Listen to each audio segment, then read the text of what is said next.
Welcome back to the deep dive, where we take these massive, often impenetrable contract documents and really just extract the knowledge you need. And today we're tackling a big one, the Global Operating Manual for Infrastructure. That's right, the General Conditions of Contract, which everyone just calls the FIDIC framework. Yeah, and when you hear FIDIC, I think most people's minds go to, mega budgets, liquidated damages, maybe concrete specifications. Exactly. It's the rule book for these billion-dollar projects all over the world. It is. But today, we're looking past the structural steel. Our mission for this deep dive is focused completely on the human element.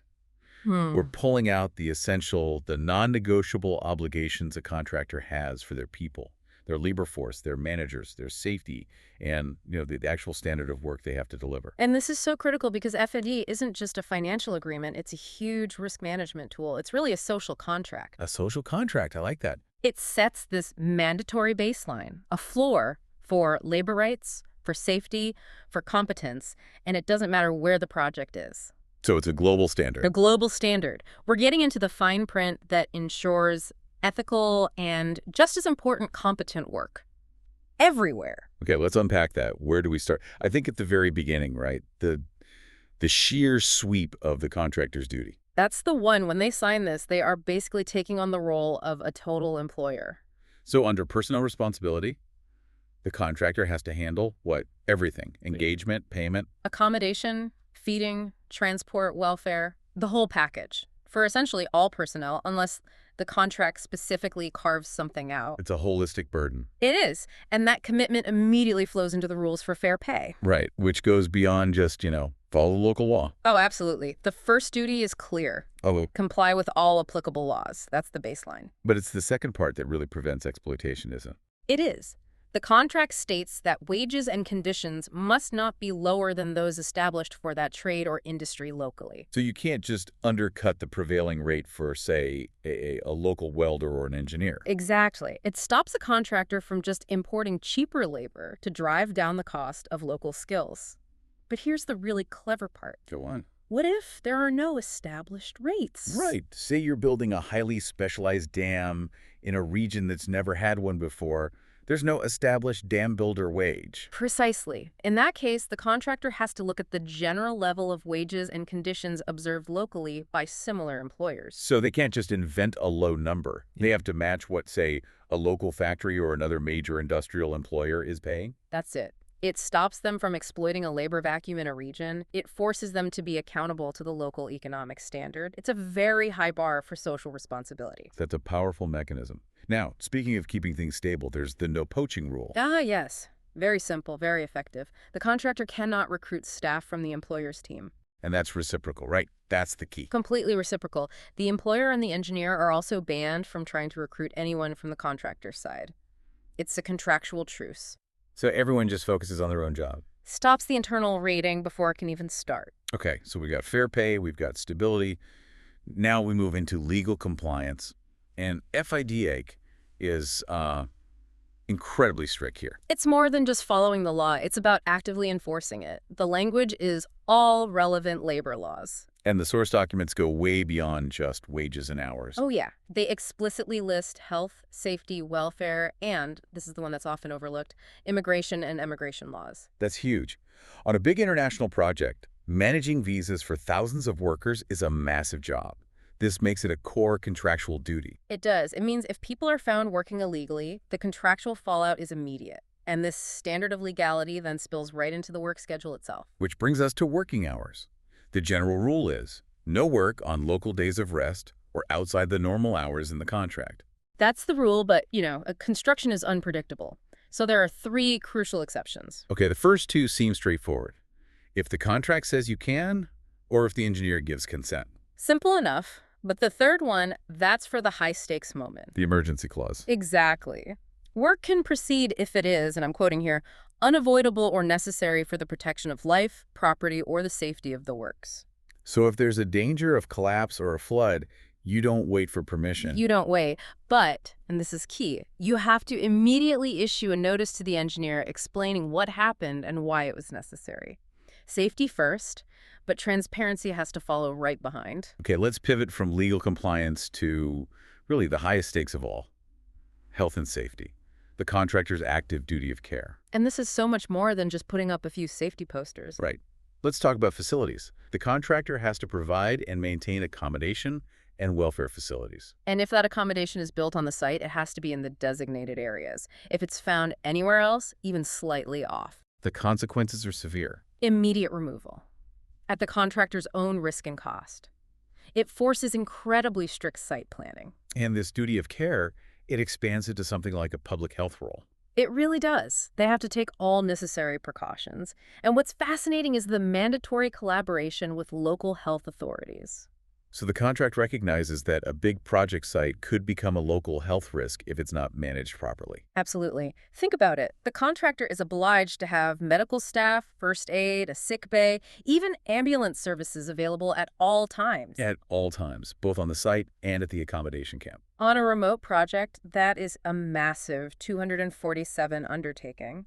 And it's not just for accidents. No, it specifically mentions welfare, hygiene, and the prevention of epidemics. This isn't just about a broken leg. This is about stopping a labor camp from turning into a regional health crisis. And to manage all this, they have to appoint a dedicated health and safety officer. Yes, who has to be qualified and experienced, of course. That's the baseline. But the real power is in the authority that officer is given. They're not just an advisor. Not at all. They have the authority to issue directives. They can order work to stop. They can take protective measures. And the contractor is contractually bound to give them everything they need to exercise that authority. It's a mandatory check and balance. It ensures safety can and must override the project schedule. Okay, from safety, let's move to competence. The contractor's superintendents. Right. And this isn't passive oversight. It has to be constant, from the first day until the final certificate is issued. A sufficient number of people, fluent in the right language. But it's the knowledge they need that's so telling. They need to know the operations, yes, but also the hazards likely to be encountered. So it's a requirement for proactive, risk-aware leadership. Exactly, which flows right into the quality of the personnel themselves. Everyone has to be qualified, skilled, and competent for their job. And this leads us to one of the most powerful tools in the whole contract, the engineer's power of removal. This is where the employer's representative can really put their foot down. On anyone. On any person, including the contractor's top people, like their representative or key personnel. But the grounds are very stringent. We're talking about misconduct, incompetence, negligence. Yes, or failure to comply with the contract. Or, and this is critical, any conduct that is prejudicial to safety, health, or the environment. And there's a strong ethical component, too. A very strong one. Removal is mandatory if there's reasonable evidence someone has engaged in corrupt, fraudulent, or coercive practices. So it weaponizes the contract against unethical behavior right there on site. It does. And, to connect back to the start, they can also be removed for being recruited in breach of that no poaching rule. And if the engineer makes that call, the contractor has to comply. No arguments. They have to remove the person and find a suitable replacement, promptly. There's one more duty here under accountability, which is managing disorder. Right. The contractor has to prevent any unlawful, riotous, or disorderly conduct. And that's not just on the site itself. It's on and near the site. Which is a huge responsibility. It means if the contractor's crew causes trouble in the local town, the company is contractually liable. It forces them to be a good corporate citizen. Let's focus now on that top management layer. Yeah. Key personnel. The one specifically named in the contract. The project director, the chief engineer. Right. And replacing one of them mid-project isn't simple. You need the engineer's consent. Prior consent. Unless it's something like a sudden death or illness, the contractor has to submit the new person's details and formally request approval. And this is where we find that fascinating contractual pressure valve, the 14-day rule. This is one of my favorite clauses because it completely shifts the balance of risk. Explain that. If the engineer gets the submission for a replacement and they fail to respond within 14 days with an objection, they are deemed to have given consent. So silence equals consent. The burden is on the engineer to be decisive. Exactly. If they just let it sit on their desk for 2 weeks, that person is approved by default. It stops a project from being paralyzed by bureaucracy. It forces momentum. That's incredibly clever. Now, to make sure the engineer and employer have total visibility, the contract requires just extraordinarily granular records. I mean, it's an almost obsessive level of detail. They have to record the occupations and actual working hours of every single class of personnel. Every piece of equipment, every temporary structure. But the really meticulous part, and the one that's so crucial in any dispute, is how they track materials. This is where it gets down to the microscopic level. It does. The contractor must record the quantities and types of materials used for each work activity at each work location and for each day of work. That level of tracking provides an undeniable paper trail. An absolute paper trail. It turns the contract into a forensic document if you ever need it, for quality control, for cost accounting, for anything. And all this management and tracking, it all culminates in the final standard of the work itself, the manner of execution. And the standard there is recognized good practice. The work has to be done in a proper, workmanlike, and careful manner. It's not just about following the drawings. No, it's about applying the professional standard of quality for that entire industry and using properly equipped facilities and, crucially, non-hazardous materials unless something else is specified. And to make sure the quality is maintained, the employer gets constant access. An absolute right to inspect, not just during office hours, but during all normal working hours and at all other reasonable times. It's a perpetual open-door policy for quality assurance. You know, we started this by saying we'd look past the concrete and focus on the people. And what we've seen is how this sophisticated contract law dictates not just what gets built, but how it gets built, how the entire human infrastructure is managed, from fair wages all the way to preventing epidemics. It's incredible. Understanding these obligations, it really gives you a clear framework for judging performance and managing risk on these massive, complex projects. It really does. It shows you that personnel welfare, ethical practices, and strict quality control, they aren't add-ons. They are core contractual duties woven right into the fabric of global infrastructure. So what does this all mean for you?